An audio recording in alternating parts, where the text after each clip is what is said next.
pag napapaisip ako sa tatay ko, binigyan halaga niya at inulit-ulit niya sa akin ang kahalagahan ng edukasyon.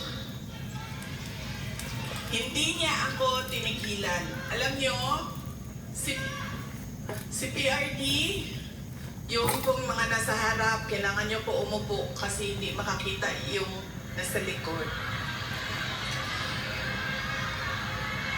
Hindi siya tulad ng tatay ninyo na malambing, mapagmahal.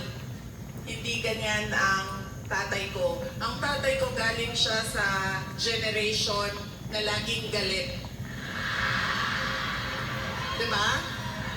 Sino yung may mga magulang na yung generation na laging galit?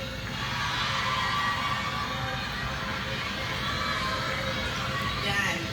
Galing dyan ang generation. Galing dyan ang tatay ko sa generation na yan. So, lagi siyang galit. So, sa akin,